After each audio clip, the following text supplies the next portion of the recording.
गई, मतलब हम अपने आप के अंदर वो बदलाव महसूस करें कि एक साधारण व्यक्ति उस समुदाय से, जिस समुदाय के लोगों के काम को बहुत नीची दृष्टि से देखा जाता है, निगाह नीची है, काम नीचा नहीं है, हमारे बारे में जो समाज का दृष्टिकोण है, जब ये यूनियन बढ़ती है और जब ये आंदोलन खड़े होते हैं तो गांव की सफाई करने वाला, चाहे नालियों की चाहे गलियों की, ये यूनियन, ये लाल झंडा, इसमें वो ताकत है कि वो हरियाणा का मंत्री हो चाहे उप मुख्यमंत्री हो, जिनकी कई पीढ़ियों ने हरियाणा में राज किया है, आज भी वो राजा हैं, उनके आंखों में आंखें डाल के बात करता है और अपनी मांगों को हासिल करता है। ये कोई साधारण बात नहीं है। ये कल इतना बड़ा मामला नहीं है कि हमने वेतन हासिल कर लिया, कुछ बढ़ोतरी कर ली। इसलिए इस जगह से अपनी यूनियन को देखने की जरूरत है। हमारी जो जगह है हमारे समाज के अंदर, सोसाइटी के अंदर, वो जगह तो घर के बाहर है। हमने कितने देखा अपने बुजुर्गों को, उनकी घरों के अंदर एंट्री नहीं होती थी, मांग के, जोड़ी करके, कोई लेके कुछ इसमें डाल दीजिए। और ये मैंने देखा है शुरुआती दौर में हमारे भी कई साथियों का रुझान कि ले लो, कुछ मांग लो, कुछ दे दो जी। हम तो ऐसे हैं, यहां से शुरू होके और ये जो है बराबरी का रिश्ता कायम करना और सत्ता से टकराना, ये अपने अपने बदलाव है। इस आपा बदलाव को महसूस करें और ये उस सोसाइटी को बदलाव को महसूस करें जिस मंजिल पे हमें पहुंचना है। आज जो संकट जो है हमारे देश के अंदर, दुनिया के अंदर बहुत गहरा संकट है। एक समय स्पेशल व्यवस्था होगी कि जो इतिहास में जो उनको कभी मौका नहीं मिला, उनका आगे बढ़ने का मौका मिले। ऐसे संविधान हमारे यहां निर्मित हुआ जिसमें बाबा साहब अंबेडकर की बहुत बेहतर बुनियादी रूप से भूमिका रही। जब आप आज हम देखते हैं हमलों के दो तीन हमले हैं, 2-3 प्रकार के, 70-72 साल के बाद उस आजादी के, उस संविधान के कुछ फायदे कुछ मिले, गरीब लोगों को भी, आम लोगों को भी। लेकिन आज राज में जो लोग बैठे हुए हैं मित्रों,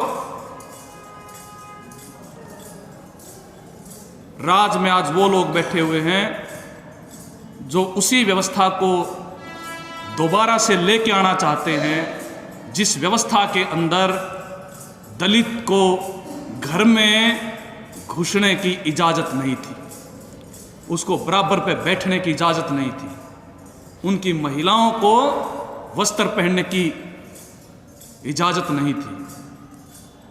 ये ऐसी विचारधारा के लोग आज राज में, जिनका इस देश के संविधान से, उसके मूल से, वो इस संविधान को गलत मानते हैं। वो कहते हैं इस देश में संविधान की जरूरत नहीं है। और यही बीजेपी, जिसकी जनक आरएसएस है, जिस आरएसएस ने 1947 में जब यह संविधान बन रहा था, उसने कहा था इस देश में किसी संविधान की जरूरत नहीं है। इस देश में पहले से एक संविधान है मनुस्मृति के रूप में, जो संविधान इस बात को तायद करता है कि अगर कोई गरीब आदमी, कोई दलित व्यक्ति अगर कोई पढ़ ले, वेद का वाक्य सुन ले, तो उसके कान में शीशा घोल के डाल देना चाहिए। ये उस व्यवस्था को लेना चाहते हैं जिस महाभारत के अंदर, जिसमें कहा गया कि ब्राह्मण को पढ़ने का अधिकार है, पढ़ाने का, क्षत्रिय को पढ़ने का अधिकार है। लेकिन वहीं पे एकलव्य जो एक भील का बेटा है, अगर वो धनुष विद्या सीख लेता है तो गुरु द्रोणाचार्य क्या करते हैं? गुरु द्रोणाचार्य उसका अंगूठा ले लेते हैं। ये उस गुड़गांव का नाम बदल के गुरुग्राम कर देते हैं। अगर आप इस बात को हम नहीं समझते तो ये जो हासिल किया गया है ये बचेगा नहीं। केवल अपनी मांग मुद्दों का मामला नहीं है, केवल वेतन बढ़ोतरी का मामला नहीं है, ये बराबरी से जो आमने सामने बात करने का, मैं इंसान हूं, मेरे अधिकार बराबर है, नागरिक होने के नाते मेरा संविधान ही अधिकार देता है, आज उसको पलटने की तैयारी है। पिछले 7 साल में, ये कह रहे 70 साल में हम बदल रहे हैं। जिन लोगों ने, मैं उस पर नहीं जाना चाहता कि आजादी में क्या इनका योगदान रहा, जिन्होंने एक उंगली नहीं कटवाई, वो आज जो सबसे बड़े राष्ट्रभक्त की बात करते हैं और वो हम पे सवालिया निशान उठाते हैं, वो इस लाल झंडे वालों को, वो कामरेडों को और आगे कम्युनिस्ट भी बोल देते हैं, उनको कहते हैं ये देशद्रोही हैं, ये तो बाहर के हैं। हम ये कहना चाहते हैं दावे के साथ, ये आपके बीच में लगी हुई है। 75वीं वर्षगांठ मना रहा देश आजादी की। आजादी से पहले, 47 से पहले एक भी ऐसा कम्युनिस्ट या कामरेड नहीं, अगर जिंदा है आज भी, ऐसा नहीं मिलेगा जिसने जेल ना काटी हो या अंग्रेजों की तशद्दुद ना सही हो। एक भी बंदा ऐसा नहीं मिलेगा। और ये जो बीजेपी, आरएसएस, इनमें एक भी बंदा ऐसा नहीं मिलेगा जो जेल में गया हो।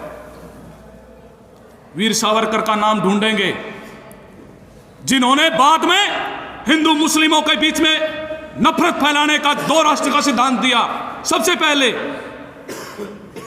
वीर सावरकर ने गया था जेल में, 16 बार माफीनामा लिखा, मेरे को बाहर निकाल लो, मैं जो है बाहर आया तो अंग्रेजी राज की पूरी सेवा करूंगा। और वही उसने किया। एक बंदा है सिर्फ, और कोई नहीं इनके पास। तो ये आज राष्ट्रभक्ति की बात करते हैं। तो मैं ये बात आपको इसलिए बता रहा हूं कि हम जब एक मोर्चे पे लड़ते हैं अपने अधिकारों के लिए, वहां एकता की बात करते हैं, यूनियन की बात करते हैं, बीजेपी की खिलाफ की बात करते हैं, सरकार का विरोध करते हैं, बीजेपी मुर्दाबाद की बात करते हैं। लेकिन मुझे ये भी पता है हमारे बीच में काफी बड़ा हिस्सा ऐसा भी मिलेगा जो यहां यूनियन की बात करता है, वहां बीजेपी के नेताओं के साथ फोटो खिंचवाता है। मैं गलत तो नहीं कह रहा हूं। और ये उस समुदाय से, उस समुदाय के साथी हैं हम, जिनके बारे में बीजेपी की सोच हमें पता होनी चाहिए। तो बहुत बड़ा हमला है, इसको इसी नजर से देखने की जरूरत है। ये जो आरक्षण की व्यवस्था, मैं केवल आरक्षण को बचाने की बात नहीं कर रहा हूं। 1947 के बाद जब देश आजाद हुआ, सार्वजनिक क्षेत्र का विकास हुआ, बड़े बड़े उद्योग लगाए गए, सरकारी विभाग बने, और ये वैसे नहीं बन गए, ये वैसे नहीं बने। आप उसके इतिहास में जाएंगे तो आपको पता लगेगा। लेकिन आज क्या किया जा रहा है? आज बीजेपी, उनके नरेंद्र मोदी, वो कह रहे हैं कि हम वो कर रहे हैं जो 70 साल में नहीं किया, इससे पहले कभी नहीं हुआ। बिल्कुल वही कर रहे हैं। वही इसलिए कर रहे हैं कि आज तक देश ने जो आत्मनिर्भरता हासिल की, चाहे वो शिक्षा के अंदर, स्वास्थ्य के अंदर, सरकारी क्षेत्र के अंदर, आज जो देश खड़ा हुआ, आज उसको पूरा नीलाम करने की तैयारी चल रही है। अभी पिछले दिनों राष्ट्रीय मौद्रीकरण पाइपलाइन के नाम से हमारे देश की वित्त मंत्री कहती है कि हम एक ऐसी नीति लेके आ रहे हैं कि देश में जितने भी सरकारी कारखाने हैं, सरकारी उद्योग है, उन सबको प्राइवेट हाथों में दे दिए जाएंगे। उनको दे देंगे, वो टैक्स थोड़ा बहुत इकट्ठा करके सरकार को देंगे। सब कुछ निजी हाथों में है। आपका रेल क्या, बेल क्या, तेल क्या, कोई ऐसा महकमा नहीं है। किसको मिल रहा है? हमारे देश में ये गौतम भाई अडानी, आपने नाम सुना होगा अडानी का। अडानी कब आया? अडानी जो है 14 से पहले छोटा सा व्यापारी था, कोई जानता नहीं था उसको। जब 2014 का इलेक्शन आया, उस 2014 के इलेक्शन में मोदी जी को 2 जहाज उपलब्ध करवाने वाला व्यक्ति था गौतम अडानी। और आज उसकी हैसियत क्या है?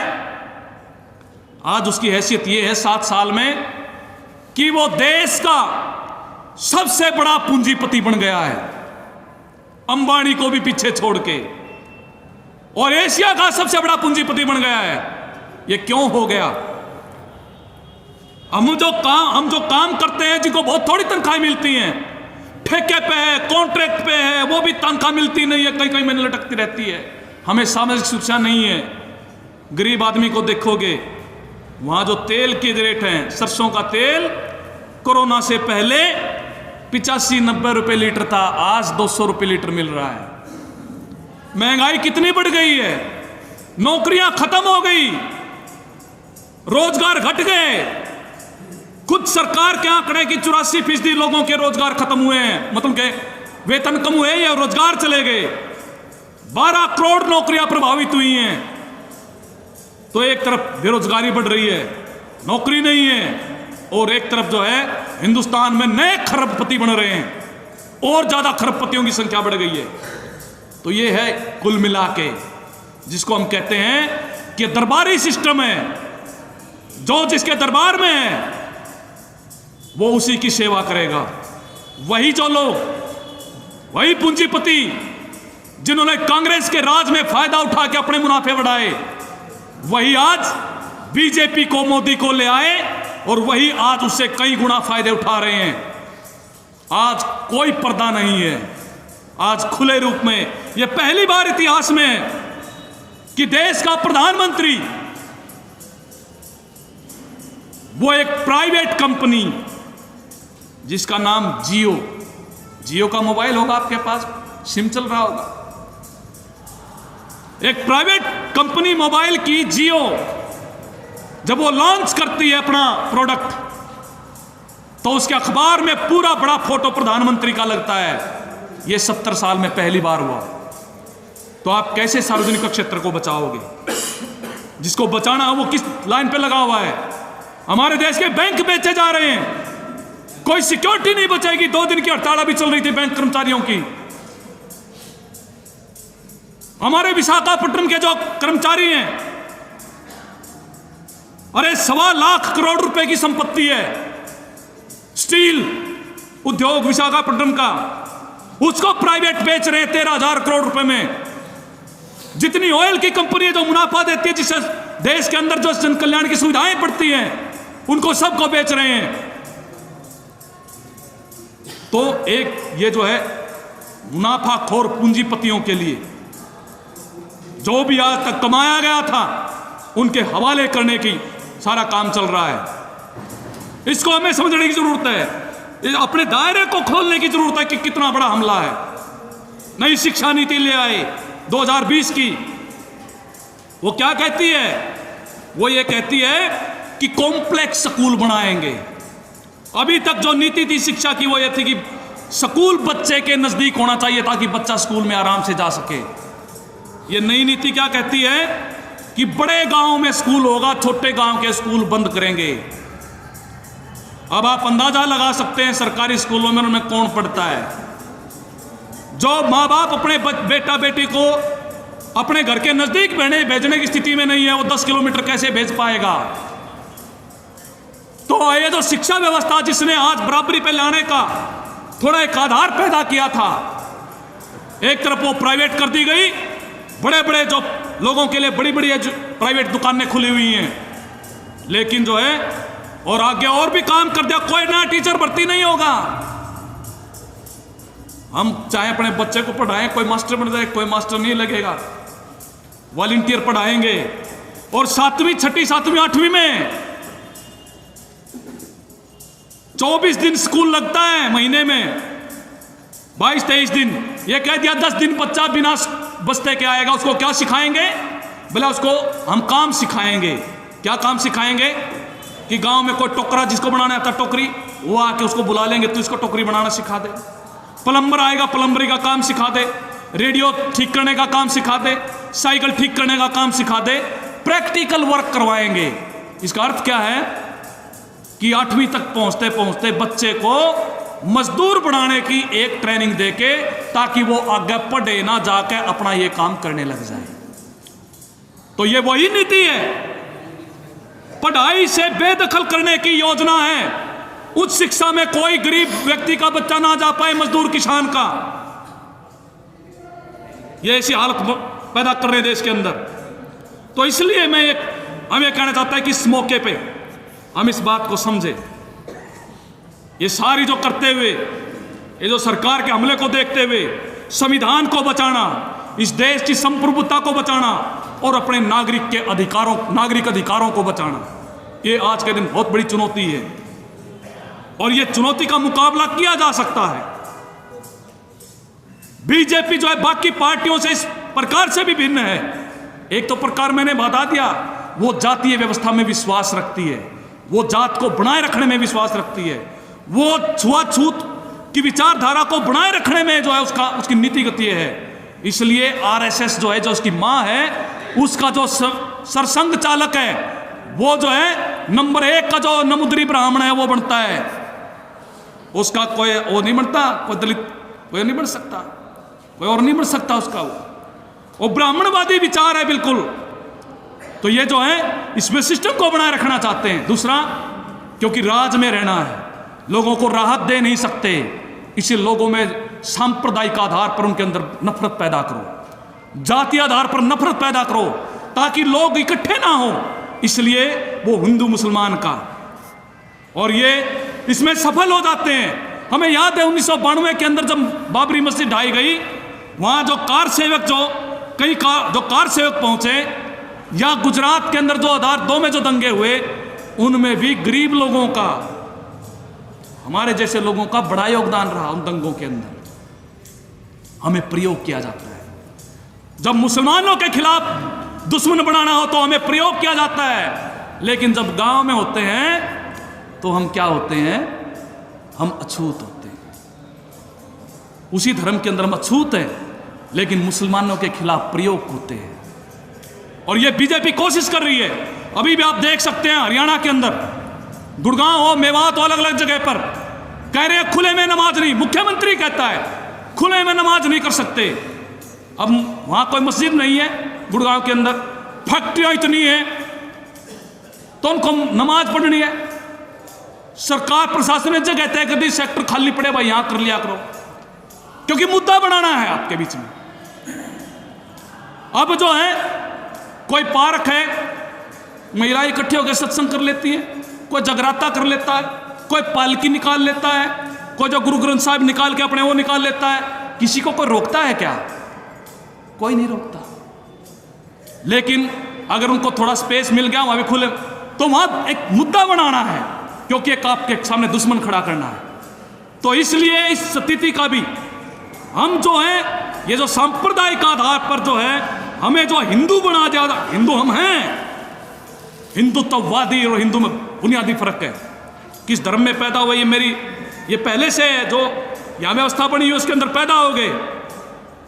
लेकिन ये हिंदुत्व जो है, ये उस आइडिया को, उससे निकलने की आवश्यकता है। हमें खबरदार रहने की जरूरत है, क्योंकि आज जो है एक बड़ा अवसर के रूप में अपनी बात खत्म करते हुए आखिरी बात आपके बीच में कह रहा हूं कि जिस सरकार के बारे में, जो बहुमत की सरकार और जिसका नेता जो बिल्कुल केंद्रीय फैसला, और ये कह दिया गया कि भाई ये जो फैसला करता है प्रधानमंत्री, ये कभी वापस नहीं ले सकता।